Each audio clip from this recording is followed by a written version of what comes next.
Hello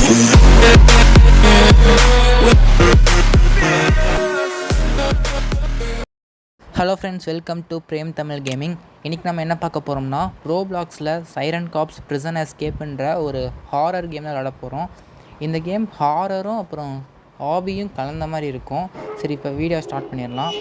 இப்போ first இங்கே இருக்கிற இந்த கேட்டை ஓப்பன் பண்ணிட்டு தான் உள்ளே போனோம். இதில் ஹாபி ஒரு அளவுக்கு இருக்கும்.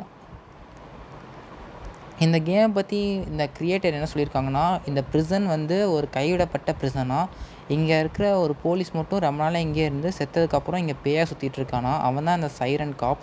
இந்த சைரன் காப்புக்கு வந்து கண் இருக்காது, அதுக்கப்புறம் தலையில் ஒரு சைரன் வச்சுட்டே தான் சுற்றுவானா. அதனால தான் அவனுக்கு சைரன் காப்புன்னு பேர் வந்திருக்கு. இதில் ஹாரர் ஒரு அளவுக்கு தான் இருக்கும், ரொம்பலாம் பயமாக இருக்காது. இந்த மாதிரி போகப்போ அங்கங்கே ஜம்ப் ஸ்கேர் கொஞ்சமாக வச்சுருப்பாங்கன்னு அவங்க ஸ்டார்டிங்லேயே சொல்லிட்டாங்க. இது ஏர்ஃபோன்ஸ் போட்டுட்டு விளையாடாத ரொம்ப பயமாக இருக்கும். இப்போ ஒரு ஃபுட் ஸ்டெப்ஸ் கேட்குது. இது பின்னாடி அந்த சைரன் காப் தான் துரத்திட்டு வருவான் அடிக்கடி. ஆக்சுவலாக இதில் நான் ஒரே டேக்கில் போன மாதிரி இருக்கும். ஆனால் நிறைய தடவை அவுட் ஆகிட்டேன். இங்கே அவுட் ஆகலை, ஹாபியில் தான் அதிகமாக அவுட் ஆவேன். அப்புறம் இந்த லிவரை புஷ் பண்ணிவிட்டு டைம் வேஸ்ட் பண்ணாமல் டக்குன்னு நம்ம தாண்டி போயிடணும். இல்லாட்டி ஒரு குறிப்பிட்ட டைமில் இந்த லிவர் வந்து ஆஃப் ஆயிரும் திருப்பி. அந்த மாதிரி 2 தடவை நடந்துருச்சு எனக்கு. கரெக்டாக நம்ம டைமிங் கீப்பப் பண்ணாட்டி இந்த லிவர் வந்து ஆஃப் ஆயிரும். அப்புறம் இந்த இடம் தான் இருக்கே தலைவலி பிடிச்ச இடமா இருக்கும். ஏன்னா நம்ம இந்த பிளேஸ் வந்து எல்லாராலையுமே இதை ரீசெட் பண்ண முடியும். ரீசெட் ஆகிடுச்சுன்னா, நம்ம இடையில இருக்கையிலே ரீசெட் ஆகிடுச்சுன்னா நம்ம கீழே தான் விழுந்துருவோம். இது ஏற்கனவே இங்கே ஆடிட்டே தான் இருக்கும். ஆனால் இதில் நான் ஃபஸ்ட் ட்ரைலே வந்துட்டேன். ஆனால் ப்ராக்டிஸ் பண்ணையில் நிறையா தடவை கீழே விழுந்தேன்.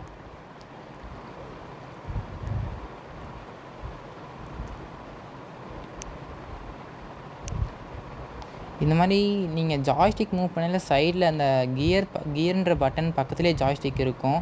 அதனால் அதை தெரியாமல் இந்த மாதிரி போயிட்டுருக்கையில் நம்ம டச் பண்ணிட்டோம்னா ஸ்க்ரீனை மறைச்சிரும். அதனால் அதை கொஞ்சம் பார்த்து தான் விளையாடணும்.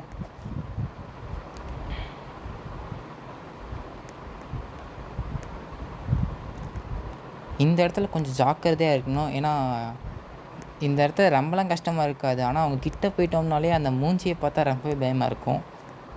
ஆனால் இந்த வீடியோ எடுக்கையில் நான் இங்கே அவுட் ஆகலை. ஆனால் ப்ராக்டிஸ் பண்ணையில் அவுட் ஆனேன்.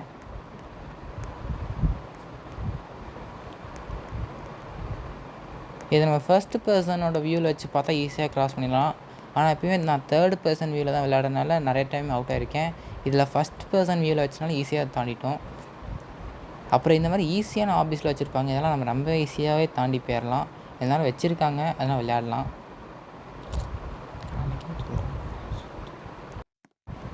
இந்த இடம் கொஞ்சம் கஷ்டமாகவே இருக்கும். ஏன்னா இங்கே போகிற வழியில் நிறையா இருக்கும் நம்ம தடுக்கிறதுக்கு. அப்டேக்கிள்ஸ் அதிகமாக இருக்கும். அதே நேரத்தில் இந்த சைரன் காப்பரை துரத்திட்டே இருக்கும். மாட்டான் வர போகணும். மாட்டின மூஞ்சி பக்கம் ரொம்பவே பயமாக இருக்கும். ஏன்னா 2 கண் இல்லை, அதே பயமாக இருக்கும். இந்த இடத்துல நான் ரொம்பவே அவுட் ஆனேன். அதுவும் அவன்கிட்ட தப்பிச்சு போய் ஒரு ரோப்பை கிளைம் பண்ணி போனோம்.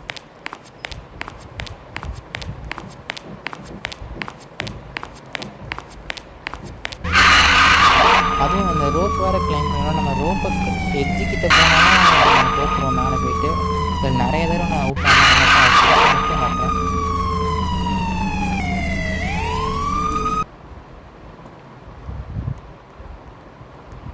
இவன்ட்டிருந்து ஈஸியாக தப்பிக்கிறதுக்கு ஒரு வழி இருக்குது. எப்படின்னா, நம்ம அப்டேக்கிள்ஸை நம்ம ஈஸியாக க்ராஸ் பண்ணிடுவோம். ஆனால் அவன் ஜம்ப் பண்ணுற லேட்டாக தான் ஜம்ப் பண்ணுவான்.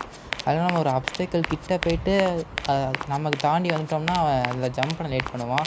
அந்த டைமிங்கை பிடிச்சி நம்ம தப்பிச்சிடலாம். இப்போ நம்ம அந்த லெவலில் க்ராஸ் பண்ணிட்டோம். நெக்ஸ்ட் லெவல் போகலாம்.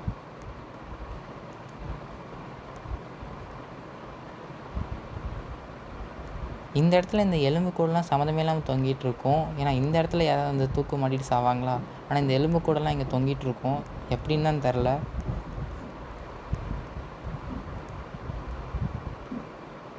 இந்த ஹாபி பார்க்க சிம்பிளாக இருந்தாலும் இதுலேயே நான் 2 தடவை அவுட் ஆனேன். ஏன்னா எனக்கு ஹாபியும் ஆகாது, ஹாரரும் ஆகாது. ஆனால் 2 கலந்த கேம் தான் அது. இந்த டோர்ஸ்லாம் அவங்க புல் பண்ணுற மாதிரி வச்சுருக்கணும். ஆனால் அவங்க நம்மளாம் தாண்டி போகிற மாதிரி வச்சுருக்காங்க. அதனால் இந்த டோர்ஸ் கிட்டே போய் ஜம்ப் பண்ணால் நம்ம தாண்டியே போக முடியும். இல்லாட்டி இந்த டோர்ஸ்லாம் அடைச்சிட்டு வழியே விடாது.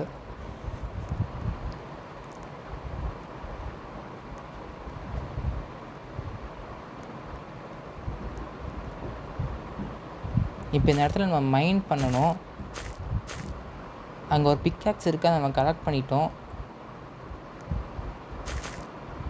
இந்த சாண்டெல்லாம் நம்ம தொட்டாலே நம்ம தோன்ற மாதிரி இருக்கும். இந்த மைனிங் ஹெல்மெட்டும் நமக்கு தேவைப்படும், அதனால் எடுத்துப்போம். மற்ற இடத்துலலாம் எதுவும் நான் செக் பண்ணிட்டேன். அங்கே இந்த ஒரு இதில் அந்த எலும்புக்கூட்டுக்கிட்ட மட்டும்தான் நமக்கு பிக்காக்ஸ் இருந்துச்சு. இப்போ நம்ம மைன் பண்ணையில் கிராஸ் சிம்பிள் போட்டிருக்க பிளாக்கை நம்ம தெரியாமல் மைன் பண்ணிட்டோம்னா அந்த சைரன் காப் எங்கே இருந்தாலும் வந்துடுவான். ஆனால் அதை நம்ம தெரியாமல் கூட தொட்டவே கூடாது. இதில் நம்ம தொட்டாலே அதை டிக் பண்ணும்.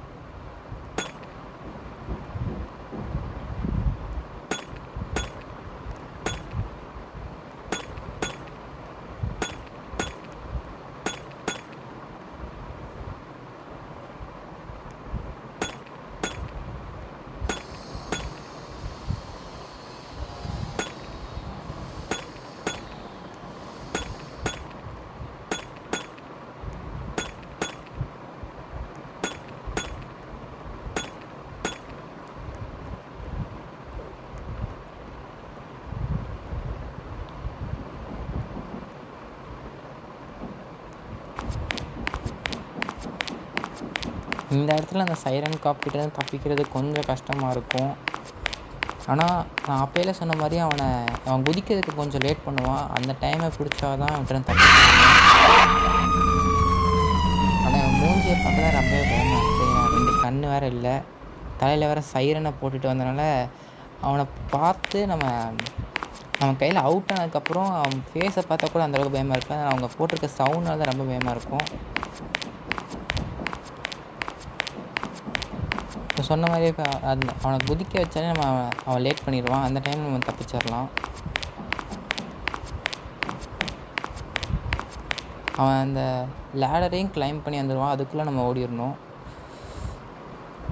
இப்போ நம்ம இங்கே ஒரு சுவிட்சை கண்டுபிடிக்கணும். இங்கே சுவிட்ச் பாக்ஸ் அது மட்டும் கலர் வித்தியாசமாக க்ரே கலரில் இருக்கும். அதை வச்சு கண்டுபிடிச்சிடலாம்.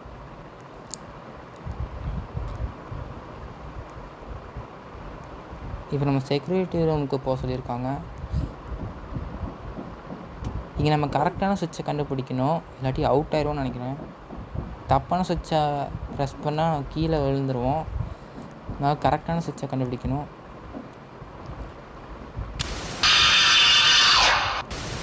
இதில் ஒரு விஷயத்தை கன்ஃபியூஸ் பண்ணியிருப்பாங்க. ஏன்னா சில சுவிட்சை ப்ரெஸ் பண்ணால் இந்த மாதிரி க்ரீன் கலர் சிம்பிள் காட்டும், சிலதுக்கு கீழே திறந்துடும். இல்லை ஏதாவது ஒரு சுவிட்ச் தான் கரெக்டாக இருக்கும்.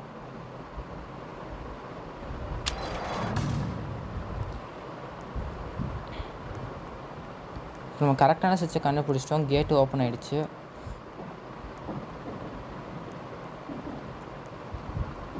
இங்கே தான் நம்ம ஸ்டார்டிங்கில் ஸ்பேன் ஆனோம். இப்போ நம்ம ஒரு கீ கார்டை கண்டுபிடிக்க சொல்லியிருக்காங்க. இங்கே தான் ப்ரிசனாக தான் இருக்குன்னு நினைக்கிறேன். அங்கே ஒரு ப்ரிசனோட கதை ஓப்பன் ஆகிருக்கு. இப்போ கீ கார்டை எடுத்துட்டோம். இப்போ அந்த சைரன் காப் எங்கே இருந்தாலும் ஓடி வருவான் துரத்துறதுக்குன்னே. இந்த கேமில் முதல்ல இந்த லெவலில் கொஞ்சம் டிஃபிகல்ட்டாக இருக்கும். ஏன்னா நம்ம போய் அங்கே கீ கார்டை ஸ்கேன் பண்ணதுக்கப்புறம் தான் டோர் ஓப்பன் ஆகும். இப்போ நம்ம அந்த கீ கார்டை எடுத்துகிட்டு கிட்ட போனால் ஓப்பன் ஆகிடுச்சு.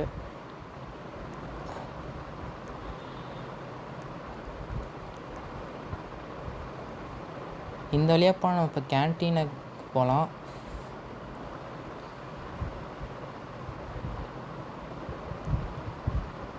இங்கே இந்த கேன்டீன் தான் ரொம்பவே டிஃபிகல்ட்டாக இருக்கும் இந்த மொத்த கேம்லேயுமே. இந்த லெவலில் மட்டும் நான் ஒரு 6 நிமிஷம் கிட்ட விளாண்டுருப்பேன் க்ராஸ் பண்ணுறதுக்கு. ஏன்னா இந்த க்ரீன் கலரில் இருக்கிற இதில் நம்ம கால் வச்சிட்டோம்னா ரொம்ப ஸ்லோவாக தான் நடப்போம். இதில் நம்ம கால் வைக்கலே குதிச்சுட்டே இருந்தோம்னா நம்ம ஜம்ப் பண்ணிட்டு ஈஸியாக போயிடலாம். இதில் பின்னாடி வர கோஸ்ட் துரத்திட்டே தான் வரும். ஓகே, இப்போ நம்ம அந்த கோஸ்ட்டுக்கிட்டேருந்து தப்பிச்சிட்டோம். இப்போ நெக்ஸ்ட்டு லெவலுக்கு போகலாம். இப்போ இந்த லெவலில் என்ன பண்ணால் இந்த ட்ராப்பை யூஸ் பண்ண சொல்லியிருக்காங்க. இந்த ட்ராப்பை வச்சு தான் சைரன் காப்பை நம்ம ஃபினிஷ் பண்ண முடியும். இப்போ சைரன் காப்பை நம்ம திருப்பி சேஸ் பண்ணுறோம். ஆனால் இதில் லாஜிக்கில் ஒன்று இருக்குது. என்னென்னா இந்த கோஸ்ட்டை எப்படி நம்ம எலக்ட்ரிக் ஷாக்கை வச்சு கொள்கிறோன்னு தான் தெரியல. லாஜிக்கலாகவே இல்லை இந்த விஷயம். இப்போ நம்ம எஸ்கேப் பண்ணுற இடத்துக்கு வந்துவிட்டோம். இப்போ நம்ம ஒரு ட்ரெயின் வச்சு தான் இங்கே எஸ்கேப் பண்ண போகிறோம். இப்போ ட்ரெயினும் ஸ்பேன் ஆகிடுச்சு. இப்போ எஸ்கேப் பண்ணலாம். இப்போ நம்ம ட்ரெயினை ஸ்டார்ட் பண்ணிட்டோம். இப்போ என்ன பண்ணிட்டேன்னா நான் ரூஃப் டாப்புக்கு போகிறேன். ஏன்னா எனக்கு ட்ரெயினுக்குள்ளே இருந்து போகிறத ட்ரெயினுக்கு வெளியே இருந்தால் தான் இந்த கேமில் வியூ நல்லாயிருக்கும்.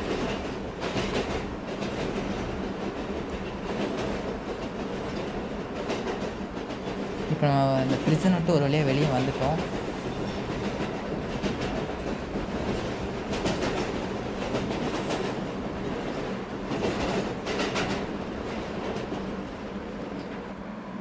ட்ரெயின் ட்ராக் இதோட முடியுது. இப்போ நம்ம பெரிய பள்ளத்துக்குள்ளே விழுந்துட்டோம்.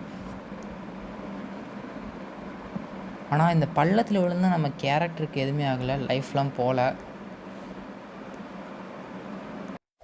ஓகே, இப்போ நம்ம ஒரு வழியாக சைரன் காப்போட ப்ரிசன்லேருந்து தப்பிச்சிட்டோம். இந்த சைரன் காப் ப்ரிசன் எஸ்கேப் வந்து ரொம்ப ஹாரராக இல்லாமல் ஒரு அளவுக்கு இருந்ததோட நல்லாயிருக்கும். நீங்களும் ட்ரை பண்ணி பாருங்கள். இப்போ இதெல்லாம் என்னென்னா இந்த கேம் நம்ம பர்ச்சேஸ் பண்ணுறதுக்கு இருக்கும் ரோபக்ஸ் கொடுத்து, ஆனால் எண்டிங்கை வந்துன்னா நமக்கு ஃப்ரீயாக கொடுக்குறாங்க. ஓகே, இது வரைக்கும் வீடியோ பார்த்தவங்களுக்குலாம் தேங்க்யூ. நெக்ஸ்ட் வீடியோவில் சந்திப்போம்.